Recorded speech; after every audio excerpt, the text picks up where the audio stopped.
Welcome to this week's Stories from Around the World.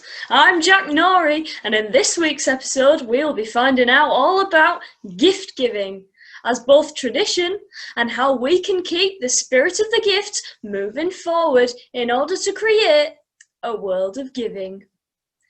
We'll be meeting Professor Attenthorpe, who is writing his thesis on gift-giving traditions around the world.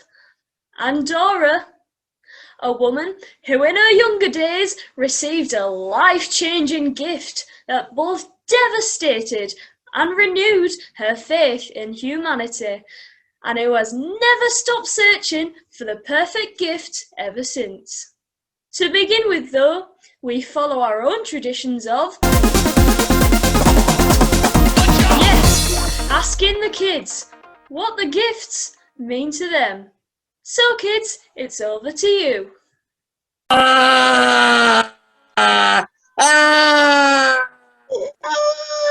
No, not yet.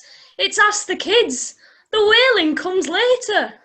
Oh, sorry, Jack, sorry. Sorry. It's okay. Actors, it's been a while for them. Let's go again. Welcome to the part of the show where we smiles at her reflection. Her reflection gives back a grin. She has found her happy place. It gurgles softly from within. Caressing the red silk ribbon, gently round her fingers long, her delicate nose remembers the smells that are still strong. A time remembered fondly when love was in all life. And everything was perfect. No room for war or strife. Appearances can mask anything. The facade of life rings true. With this silk red ribbon, a much-loved gift from you. Maybe I should explain. In the spirit of the gift, and because of restrictions around travel, we have invited a group of lockdown theatre actors to play the parts of various characters that we would have otherwise interviewed ourselves. Okay, actors, are we ready to...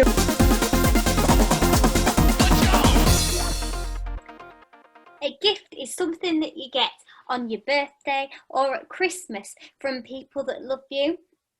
My favourite is getting sweets and chocolate and then having tea parties with my teddy bears.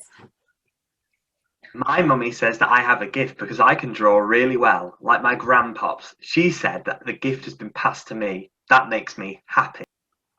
When my friend was upset at school, at playtime I picked some daisies and made her a bracelet. When I gave it to her, I hugged her and she said it was the bestest present that she'd had that day, especially my hug. Well, gifts make me scared because if I have to unwrap them in front of people, then if I don't like it, because I never know if I will, and if I don't like it, it's not right. My sister gave me socks, and I thought, socks? That's really rubbish. But I couldn't tell her that, so I just sulked and I walked away, and it annoyed everybody because you're supposed to be happy when you get a present. I like to think that the greatest gift is life itself, because every day my mummy and my daddy make me happy. Definitely chocolate and sweets, yeah.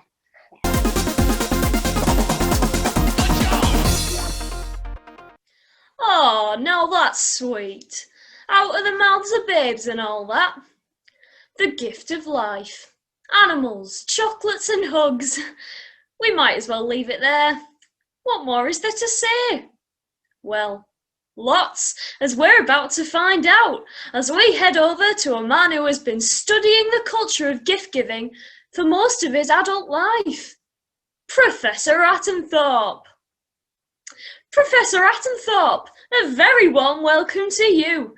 Can you tell us about your work? What was it that inspired you? Well, it began at when I got my very first present. the Thunderbirds toy set at the grand old age of 3. It totally consumed me. And since then, I have always been engaged in the process of gift giving. It has been a lifelong obsession. There is an art to gift giving. Yes, an art. I would say so. The joy of receiving a gift. I go back to when I was 3. It was very, very agreeable. The simplicity of it. And it is quite elementary.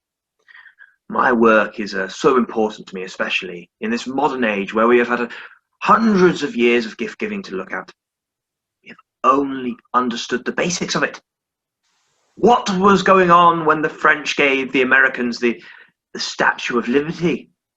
What compels someone to give a statue as a gift?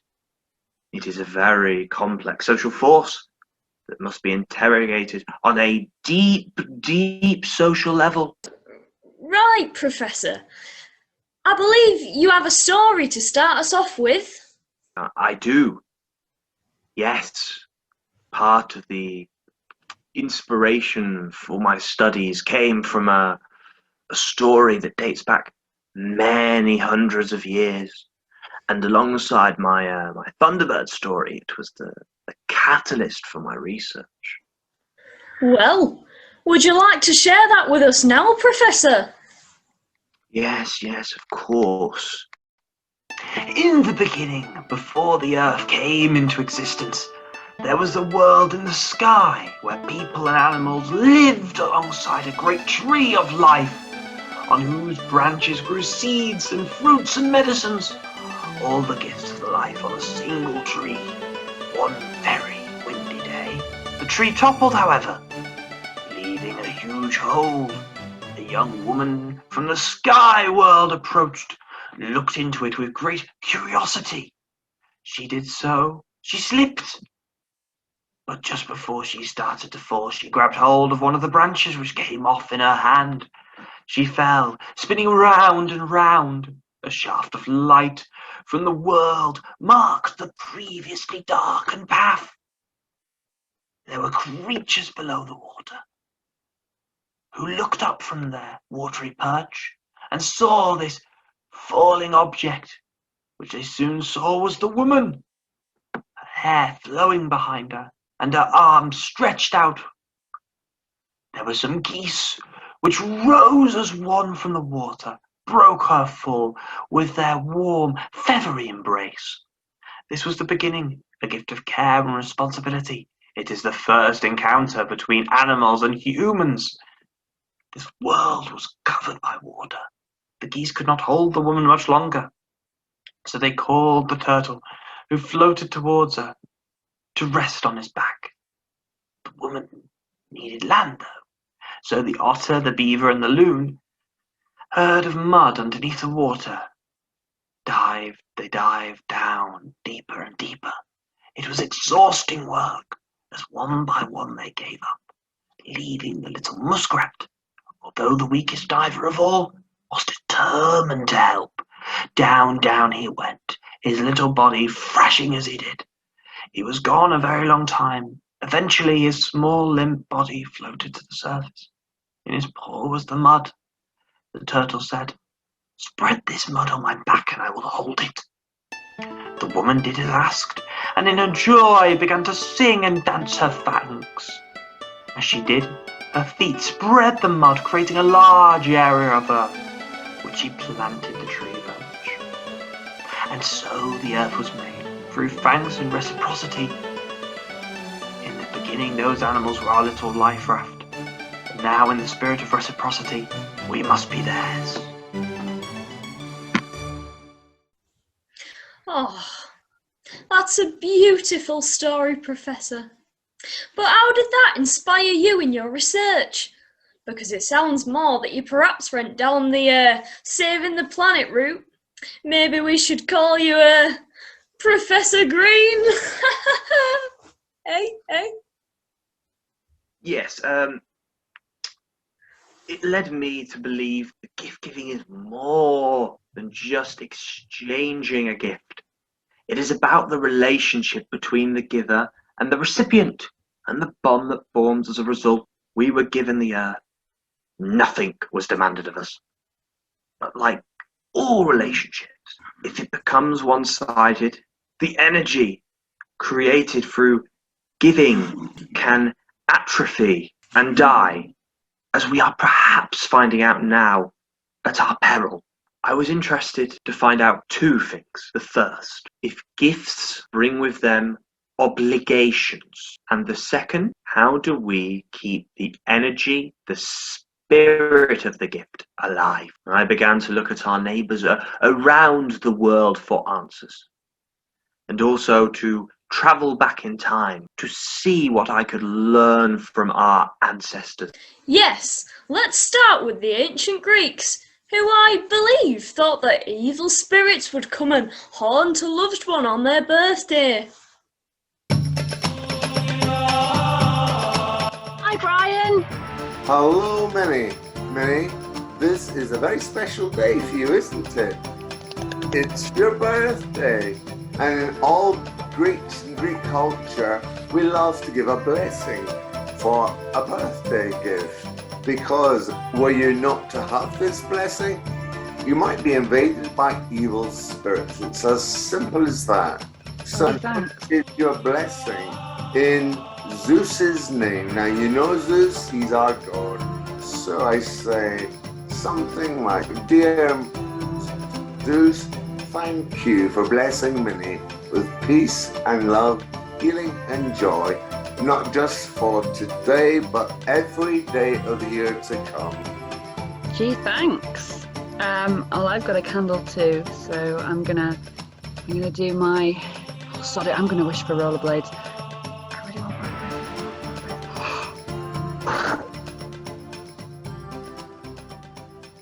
Hey, what's that? What?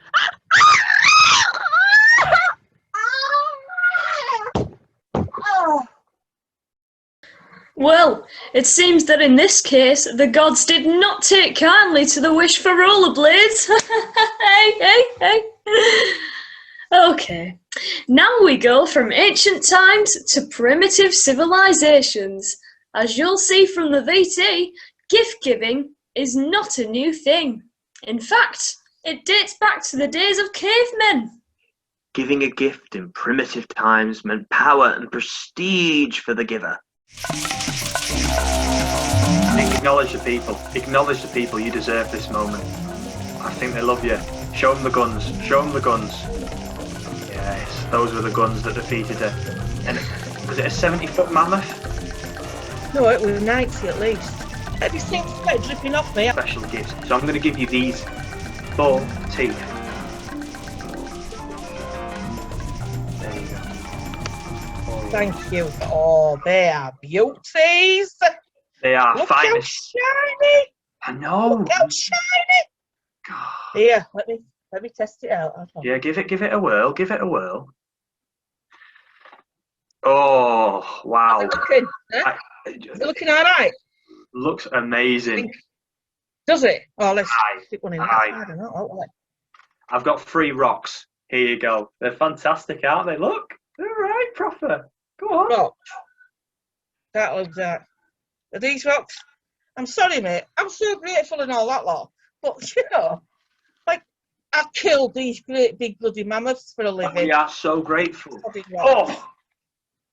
Don't want your rocks at all. No, you can keep. Here, have that one. No, I missed that one. Oh, Jesus.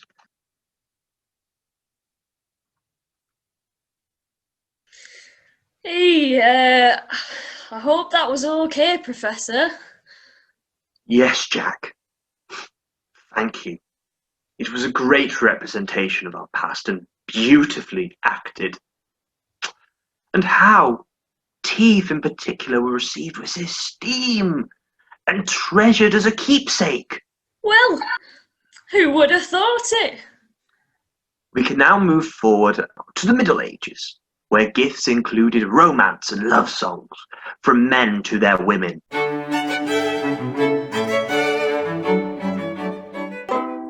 My darling, I love you. I wrote you this song. It's one of my gifts. The list of gifts is long. And here it is. I'd give your father my only fishing boat. I've sewn my hair onto a coat. I'll give you fine books that you cannot read. I'll give you livestock you'll struggle to feed. My darling, I love you, I wrote you this song. It's one of my gifts, the list of which is long.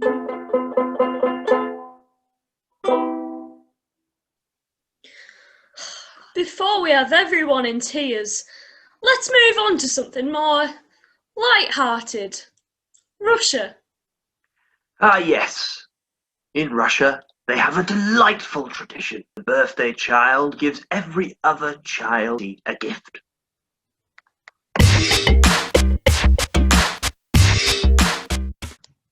Hi, Brian. Hello, Minnie. Thank you for coming to my birthday party. Would you like a going home present? I would love a going home present. How about this?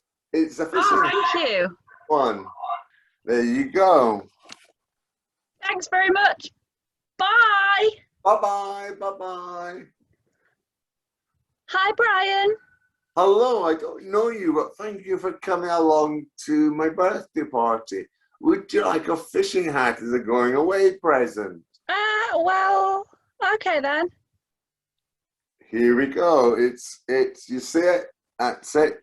There you go. Thanks very much. Happy My- birthday. Bye. Yeah, come. Hi, Brian. Hello. I didn't see you before. Happy birthday, mate. Oh, wow. Thank you. Would you like a going home present? Yeah, okay. Would you like this lovely cap? It's a baseball cap. It's good for fishing with. Keeps the sun off your eyes. Yeah, sure. There, I'll give it to you. All right, I better go. My mum's waiting. Bye. Yeah, bye-bye. Hi, Brian. Hello. Would you like a going home present? I would love a going home present. I'm assuming you've run out of caps. What else have you got? Well, no, I haven't quite run out of caps. I have actually another one if you want one. Oh, great. Thanks. I'd love to give it to you. It's a baseball cap. Very good make a barber. It's a wax one. There you go. Oh, great. Thank you. I better go. Bye. Bye-bye. Hi, Brian. Hello. Who are you? My name's Tommy. Did you come to my birthday party today? Yeah, I did. Would you like a going home present then? I'd love a going home present. Would you like this hat? It's a twig hat with a dog tooth herringbone kind of pattern. Would you like it for a gift? Going home gift. Yeah, sure. Here you go. Thanks very much. See you My later. pleasure. I might try that myself. Not many people came to my last birthday. If I may, I'd like to share one last story. This one is a little different because it involves gift giving between nations and not people. I mentioned it briefly earlier.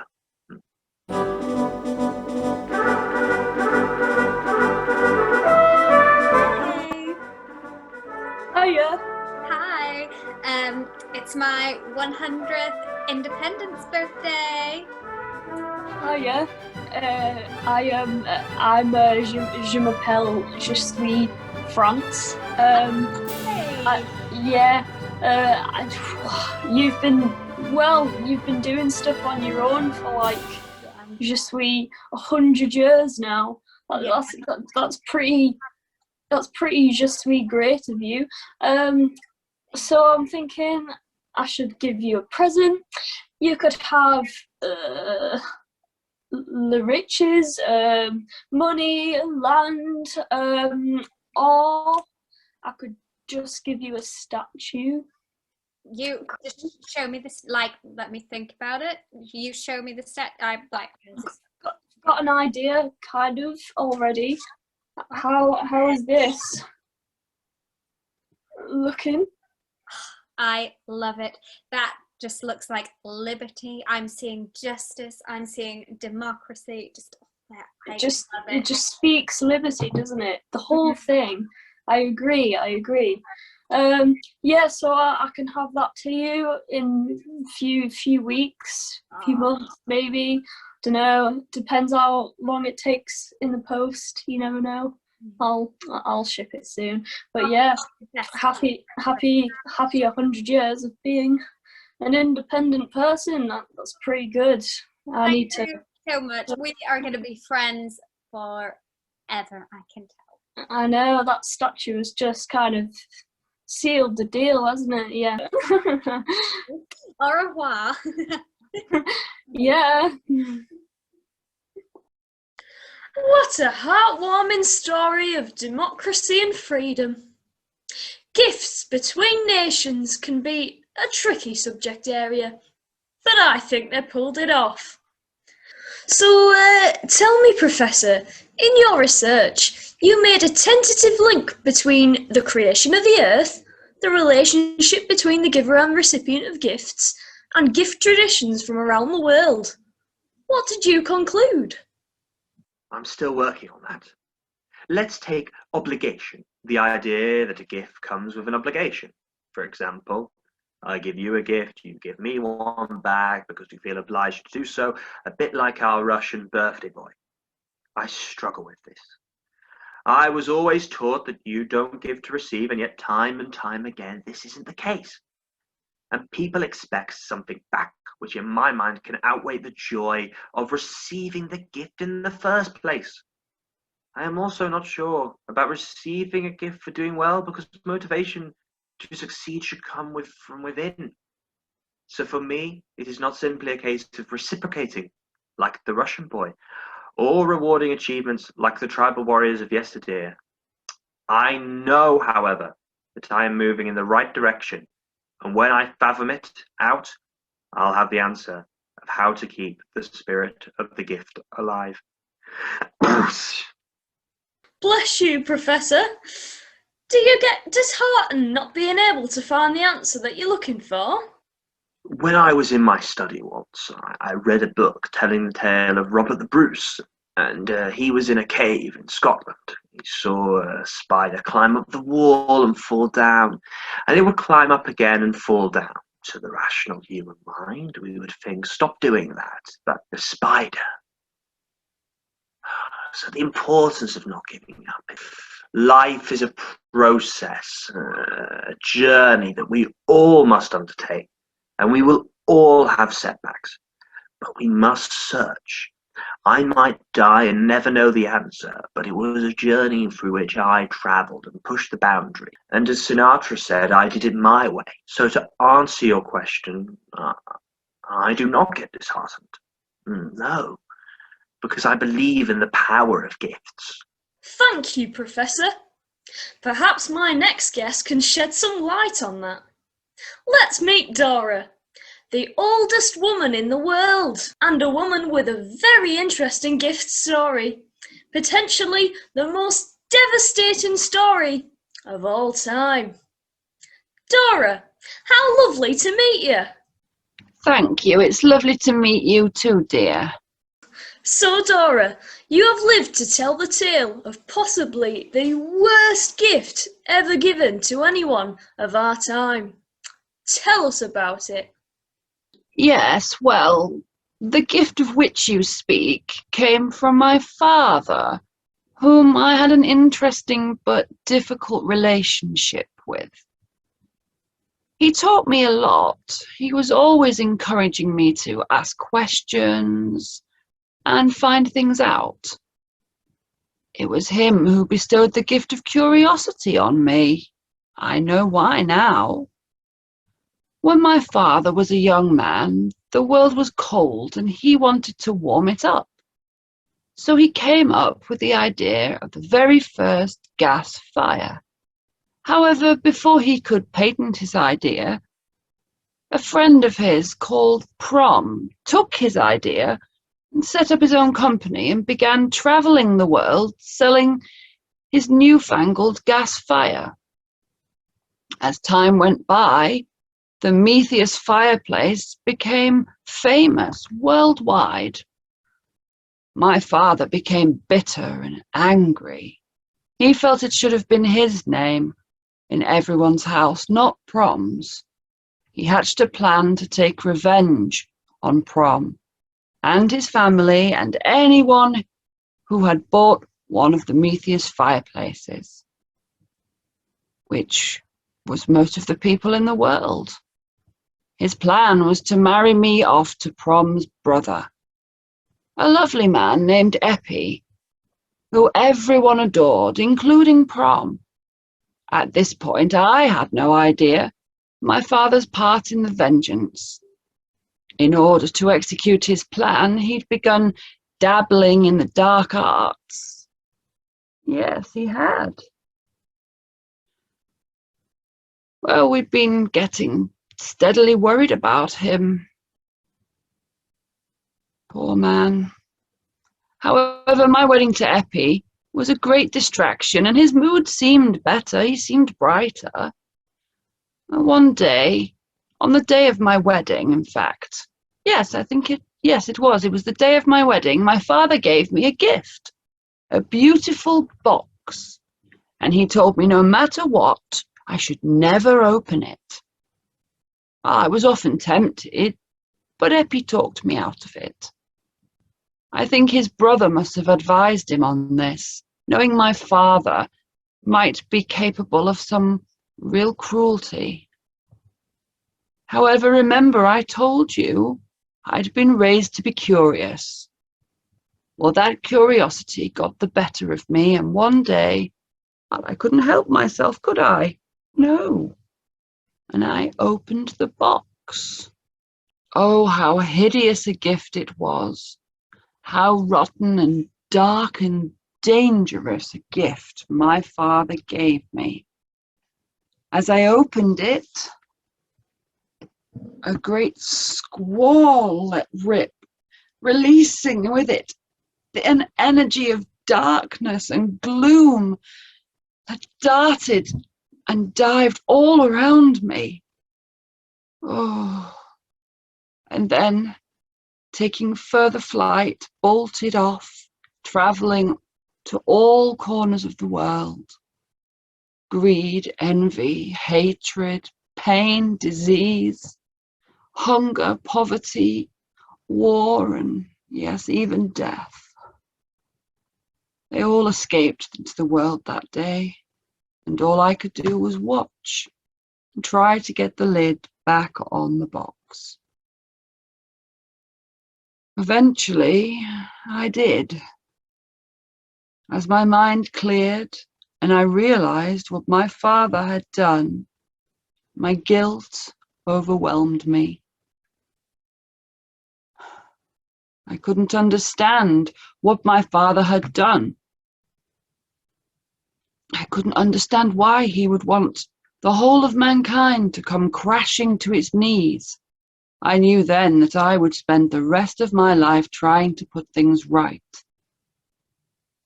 It was then that I heard a humming noise coming from the box. It was quite beautiful and convinced me that I should open it once more. It was singing my name, and I could tell that it was something better, something heavenly. So I opened it, and out came a ball of glowing light. It hovered over me, and in an instant, long enough to fill me with warmth and joy, and then off it went, but not before it transformed into a beautiful human form, that of a woman, Hope. I felt her pushing all of the other dark matter out of her way. I don't know how Hope found her way into the box, because I'm pretty sure my father didn't put her there. No, he didn't. His anger and jealousy made him want to destroy. But Hope brought balance and light back into the world, and has, in fact, been guiding me ever since. You see, we've become great friends. And when she's done doing her thing out in the world, she comes back to me. We have Hope here with us, I think. Hello, Hope. Are you there? Hey y'all, how you doing? Yes, I'm here. Although I have been rather busy of late, as you might have noticed. Yes. How are things out there, Hope? Are you finding that you've got to be quite firm with us at the moment? Oh, all the time. I've got to grab people by the ears and give them a good shake, and then give them lots of love. So, have you found the general mood in the population regarding Hope? Have you found it lacking? Oh, heck yeah. All the time. Every household you go to. It changes from day to day. One day they get up and they'll feel hopeful, and by the afternoon they've lost it. I have to run around all the time picking up little hopefuls and giving them back, posting them through the letterbox, chucking them through the window. Oh, you got to smile at strangers as you go by them. It gives them hope. Listen to your Auntie Hope now. You know it's true. Can I ask you, Hope, when you were stuck in the box, how did you feel? Oh, well, can I use the word hated? I got rammed in there with loads of stuff shoved behind me, in front of me, on top of me. Oh, I was squished right in there. As soon as I could get out of there, I was out. I hated it, Jack. I just hated it. Are there any similarities being trapped in the box and what's going on now? Do you think when this is over, we're going to feel more hopeful when all of the good stuff comes our way? I can see what you're getting at there, Jack. But honestly, I don't know. You see, the bad stuff is out there. It's not all gonna go away. And the good stuff gets pushed down. So yeah, it's like being in the box. I don't think that it's ever gonna be the same again. People, well, they're gonna want different things now. And they're gonna need love and encouragement and hopefulness. And that's what gifts are too. They don't have to be a box of chocolates. It's gonna be different. And it's all I'm saying. Gifts are gonna be different. Now, I know you've heard Dora's story, and I know she felt real bad about opening that box. But, you know, it's not all that bad. And she's been trying to make amends ever since. So she's made me go round collecting gift stories from y'all to confirm herself. To confirm herself, like she's getting baptized. Hallelujah. Anyway, yeah. So she's made me go around collecting these stories to confirm to herself that it's not all despair and darkness out there. So that's what I've done. I think you're going to hear some of them right now. Ain't that right, Jack? Yes, thank you, Hope. And as I've already explained, we have our actors to help us. My gift to a group of theatricals who have felt their own share of darkness over the past year. But not for much longer, because thanks to Jack Nori making things work no matter what, we've been lighting them up and dusting them down. And boy, were they dusty.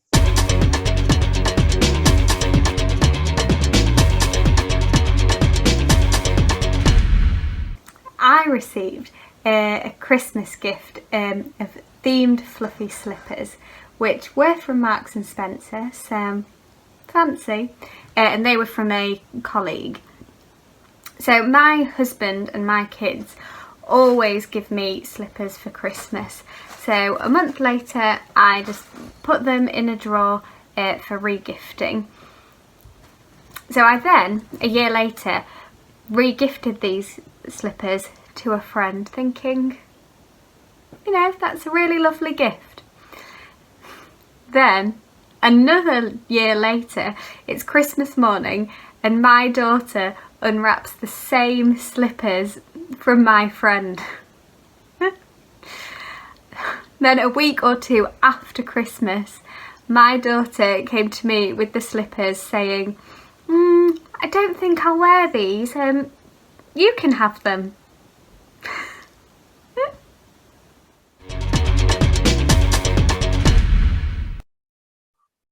When I was 7 years old, my best friend was my big brother, and he was 2 years older. He was 7.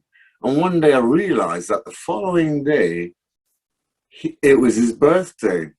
So I knew this, that if I went to the local pub by the back entrance, they had a little kiosk and stall there.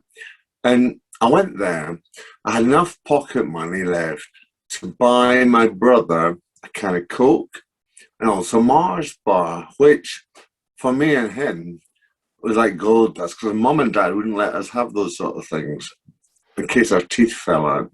So anyway, I got them home and then I wrapped them. I couldn't find any paper, so I used Christmas paper I found under the bed. So I wrapped them up. I used plenty of sellotape. And the way I did it like in a right angle. So there's a can of Coke there and the Mars bar was like that. Susie wouldn't know what it was. So anyway, I gave it to him the following day. He tried to get into it. He says, why did you use so much sellotape? You'll see. What is it? Anyway, he got it open eventually. And there was the can of Coke and the Mars bar. It is brilliant. Thanks very much. Well, it's a great present. And he really appreciated it. And, every year, the following Christmas of that year, I gave my big brother the same present. Then the following birthday, the next year, and then that year, the Christmas present, a Mars bar and a can of Coke. And that's how it's been every single year. I'm now 61 and he's 63. And, the Mars bar and a can of Coke, it lives on twice a year.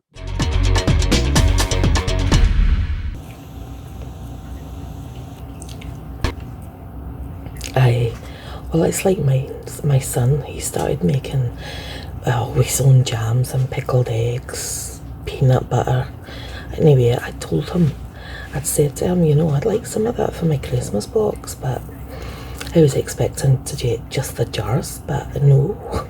He'd gone on, he'd bought a basket for them, and then he'd lined them with pretty tea towels. He'd added a little pot that my granddaughter decorated for me, and some seeds. Oh, but not only that, no. He'd gone and he'd actually got it all wrapped up in cellophane with a great big bow on the top. Oh, it was one of the nicest presents I've ever received. It was lovely. Oh, and he was very gratified as well when I told him so. My dad's brother George was my favourite uncle, and we always saw him a couple of times a week. When I was 7, he got stomach cancer and came to live with us, having my room, and I slept in my brother's room as he was away in the army. He died before my 8th birthday. He knew he was going to, and bought me a birthday present and a Christmas present. Or he gave me mum and dad money and said what to get me. For my birthday, he had bought me the Disney Songs LP and Christmas Max Bygraves, as we both used to watch his programme when Uncle George babysat me. I still have those records today. They mean the world to me. I listen to them sometimes, but not as often anymore. Well, I might just drag them out and play them this week now. No, I'm just getting ready now. I'm doing my hair.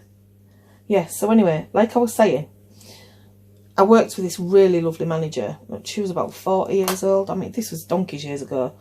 And she was telling me how her egg reserve was low, but she wanted kids and how hard it was going to be. And I thought, do you know what?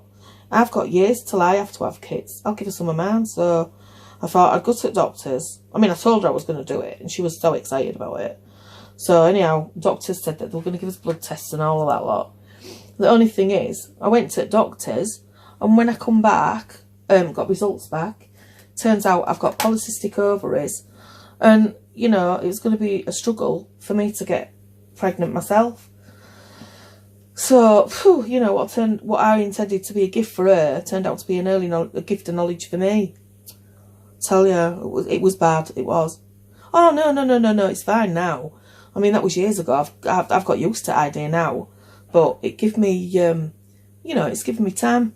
It's given me time to come to terms with it all, and in a way, it kind of did me a favour because, you know, I've been able to get into fertility treatment and stuff. Right, I'm nearly done. Yeah. All right, I'll be about 5 minutes and I'll be out the door. All right, okay, then I'll see you later. Bye.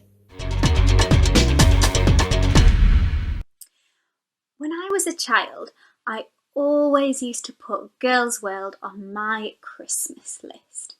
I did it every year because I loved it and I just really wanted it. I created all these different looks, which took me into another world full of imagination.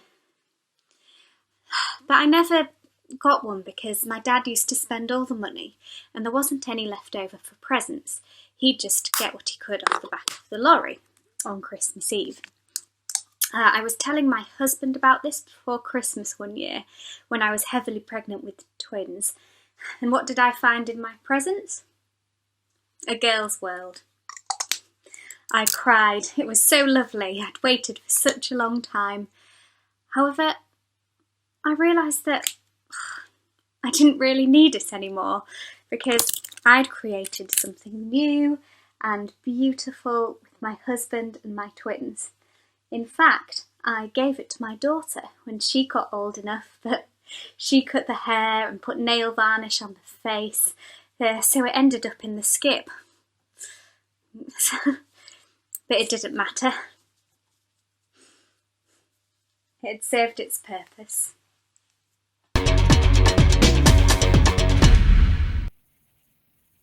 Well, her face was kind of understanding. You know, when I said Dad bought Mum the ironing board for her birthday present, in his infinite wisdom, she thought it was hilarious. But she felt for me mum though, because she just like, she could understand how raged my mum must have been. Wow. It's a bloody good ironing board though, is that? I'll tell you, I'm glad that my mum got custody of it when they divorced. Yeah. Oh, and of course, yeah, that I inherited it when my mum died. Yeah. But yeah, she knows it's special to me because it's just something that's always been in family, isn't it? It's like 45, 50 years old, that thing. Yep, it's a good one. Definitely a good one. She's going to bring it back by Sunday anyway. Can that wait till Sunday? Yeah? Fantastic. I'm going to carry on watching this then. Yeah, all right. I must remember not to buy an ironing board for my wife. When I get a wife, that is. Thank you to our actors there, recounting these real-life anecdotes. Yes, that's right, real-life stories from real people, performed by real-life lockdown actors. That's what you get from Jack Norrie, other people's stories in your homes. Isn't that great? So, Dora, these reminders that people are out there right now, giving gifts to one another, that helps you. Yes, it does, Jack, because receiving a gift can be such a positive thing, even though a couple of the stories weren't necessarily happy endings. And you can stop that. I gave up listening to you years ago. I simply think that positivity is infectious. Positive people can be a happy people and in turn make a happy planet. Let me share with you an idea that I've been thinking about for a while. And unlike my father and his idea, I'm happy for you all to steal it. Hope said earlier that gifts are going to be different now because, well, we're different. So I'd like to propose taking part in a new kind of gift giving called paying it forward. Hope found out all about this on her travels to Turkey. I sure did. I could not understand why, when I went to buy bread at the bakery, that was before I cut out the carbs, that there were extra loaves hung on the hooks. The customers paid for when they paid for their own bread, but it was for the people who couldn't themselves afford to buy it. So it's called Asquita is Meg. It's bread on the hook. Let's have the actors tell you all about it.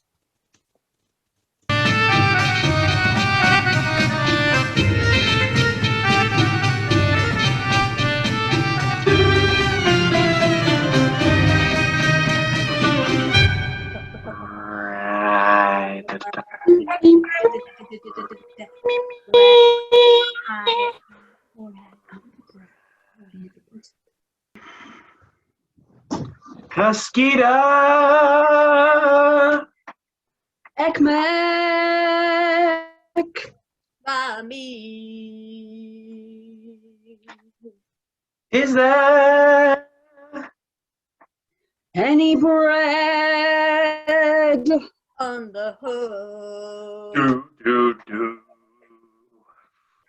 So great to be here. Good to see you finally joined us. Well, you know, someone paid it forward, so here I am. I've been here 14 months. Still haven't gone off. Still haven't got mouldy. Still hanging on in there strong. He's been hanging here that long. Check out his buns. Oh, cheeky. Oh, What's that I hear? Oh no, not now. Surely you've only been here 2 minutes. you've just arrived. Oh, don't be so sour. No. Oh God. Bye, everyone. Ready or not, Bye. here I crumb. Oh, she was so small. I bet she'll be a whole meal. Hi. Can you hear that? Yeah, me or you? Oh, use your loaf. It'll be you. It is. I'm on a ride. I'm going to break down and ride. Esquida. Ekmek. Mommy. Is there any bread on the hook? Yes, it's important that we're all fed. The bread of life and all that. Putting bread onto the table, as my old dad used to say.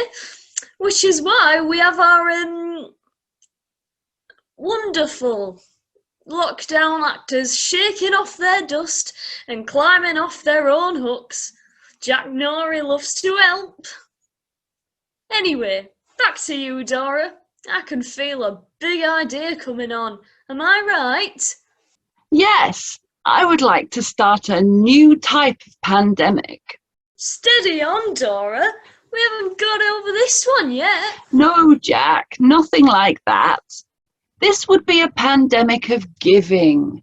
I've always loved making things since my Aunt Athena taught me as a child how to embroider, sew and crochet. I keep my crafts in this box. I've also always loved giving gifts. The time has come for me to combine the two. Yes, Jack. We'd like you to put our email address in your credits. And then the first 3 people that do will receive one of Dara's beautiful crafts as a gift. However, they have to agree to pay it forward by offering one of their own gifts to a further 3 people. And so on, and so on, and so on. Mm-hmm. So the gift comes with an obligation. Yes, Jack, you could say that. But obligation makes it sound a little negative. Let's say it comes with an appreciation that then gets directed towards 3 new recipients. I think that's more positive. And do the gifts have to be made? No, dear. They can be anything at all. But something that you think the person needs or would like, Some thought should be given to match the gift to the person. After all, they say that the gift goes where it's needed, that it goes to the empty place and fills it. So it could be anything. I guess it could be your time, you know? They offer a walk in someone's dog, or doing someone's ironing. Hey, I knew the iron would come in handy. Hey. Oh, let's bring the professor back in here. What do you say to this, Professor? Sounds like you might find your answer from Dora here. The gift is kept alive by paying it forward. I'm not saying you can't reciprocate a gift, but sending it forward and out into the community is an unbelievable way of keeping the positive energy of the gift flowing and moving through the whole of humanity. I couldn't agree more, Dora. In fact, I think you found the answer to my life's work, and possibly more. Dora, if I could ask you something? Of course, Professor. My next study will be on the subject of hope. I'd be very interested in meeting the lovely Hope in order to get to know her much better. Do you think you could put in a good word for me? I heard you myself, Professor. Hell yes. I just love a brainy man. You say the word, and as soon as I'm allowed, I will fly right on over to your place and use my magic to light up your faces. Well, I didn't see that coming. There's hope for all of us. I hope you enjoyed this week's stories from around the world. And don't forget to respond to the email shown in the credits. Be quick though, it's just the first 3.